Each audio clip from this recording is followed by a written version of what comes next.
Hi, today we're going to look at media literacy, podcasts, and democracy. I'm Kate Dalton, and I'm the co-founder of Muck Tracker, which addresses media literacy in classroom contexts. We're going to look at three key questions. What is media literacy? How does media literacy relate to podcasting? And how do we podcast with a purpose and promote democracy? So first off, media literacy is the ability to access, analyze, evaluate, and create media in a variety of forms. When we engage in media literacy and media analysis, we ask some key questions, like who created the message and what is the purpose? What techniques are used to attract and hold attention? What lifestyles, values, and points of view are depicted? And how might different people interpret the message? Lastly, what is omitted or left out? Critical media literacy is one type of media literacy that focuses on the relationship between power, knowledge, and the media. And it asks questions like whose stories are being told?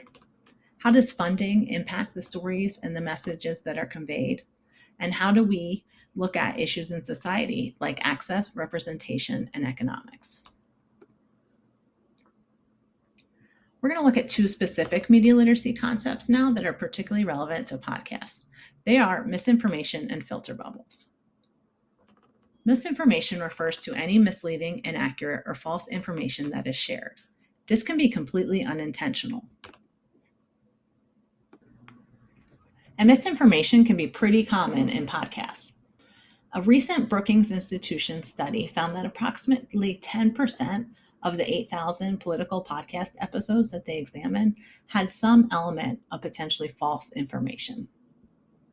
Now, why is this?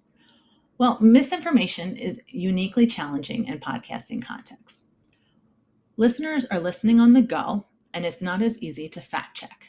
So they may be walking or they may be in their car, and they're not necessarily pulling up another screen in the moment to check on the veracity of a statement. Also, the ease of production. It is great that anybody can produce a podcast and say what they want virtually. But that also means that anybody can produce a podcast and say what they want, which can have challenges when it comes to misinformation. Lastly, there's the relational aspects of podcasting.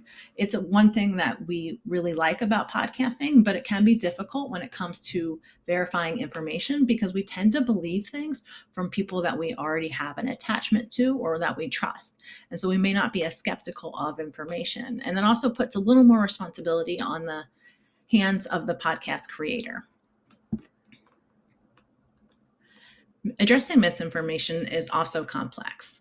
There's less immediate feedback from users. So other platforms allow people to post whatever they want, like on Twitter or on Facebook. And there is a mechanism for there to be feedback that people can reply, they can comment. It's a little more interactive, and there can be some kind of public or collective fact checking happening. Whereas on a podcast, it's typically more one way. There's also the idea that on podcasts, they can't be fact checked at scale by tech tools because those are typically using text-based natural language processing, and not all podcasts have transcripts, even though many do.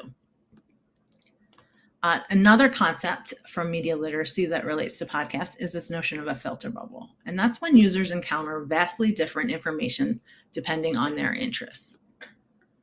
The information a user sees is called a filter bubble because they are naturally unaware of the messages that others are seeing and therefore not exposed to those perspectives. It's as if they exist in separate partisan bubbles. Now with podcasting, we can see that people have a niche audience and people have a shared interest, and that's part of the format. And it is a good thing about podcasting, but that can mean that it becomes an echo chamber with reinforcing information as we look to cater to our audience. So I do have this reflection question about how I can create content that matches the interests of my particular audience while still exposing them to a wide variety of perspectives and information. And we can borrow a notion from education scholar Rudine Sims Bishop, who talks about mirrors, windows, and sliding glass doors when it comes to information and literature. And she says, when lighting conditions are just right, a window can also be a mirror. So how are we allowing our community to feel connected and reflected there, but also looking out to something different, and in this case, maybe getting new information they could use. So we've talked a little bit about the pitfalls of podcasts when it relates to misinformation. Now let's talk a little bit about the power and potential of podcasts and how they can even be used as a tool to combat misinformation. So podcasting responsibly, how do we do it? Well, we fact check information, we do our due diligence, and we do research and have our notes before we go in to record. And then we rely on experts, particularly in areas that are outside of our domain or that they relate to sensitive issues or important issues related to public health and elections. We can also use transcription tools. We can use computer tools that will automatically record what we're saying. Having a transcript is increasing transparency for your audience, but it also increases the accessibility of your podcast for people with disabilities or people that have other wishes to experience your podcast in different forms. Your podcast is also your public service announcement. So you have an opportunity to address issues related to misinformation or media literacy on your podcast. And one of them is through a method called pre-bunking. Researchers like John Cook and others have been talking about this method recently.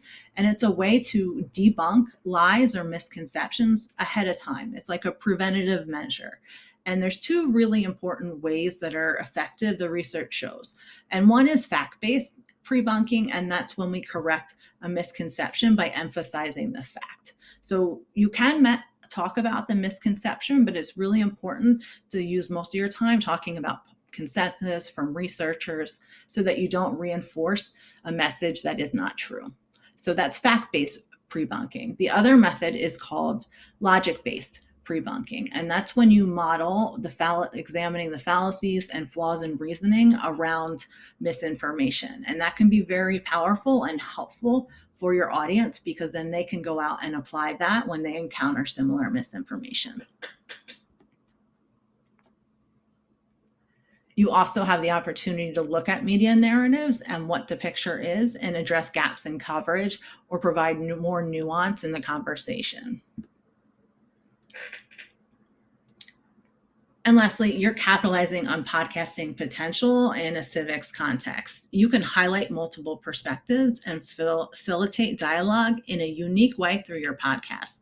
Having a panel discussion or a conversation is a really helpful thing for citizens, people before they go into the voting view, because so they can hear what others think and see where they relate to what others are saying. And so a rich, nuanced discussion can be really powerful and informative for our society.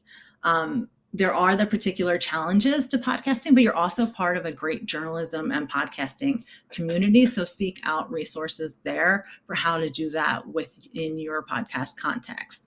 And lastly, your community can be a tremendous resource, and you can go beyond your podcast. You can mobilize, you can have discussions on Discord or Slack or what have you to have conversations about important issues.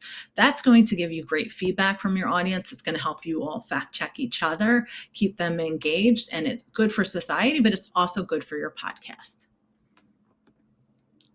So closing thoughts. Remember to be thoughtful and intentional about the information you consume and share. Be mindful of misinformation and filter bubbles.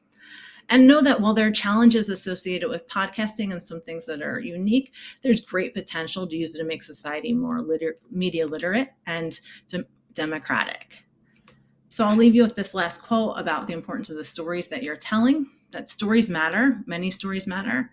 And stories have been used to dispossess and to malign, but stories can also be used to empower and to humanize. And that's from Chimamanda Ngozi Adichie in her Danger of a Single Story TED Talk.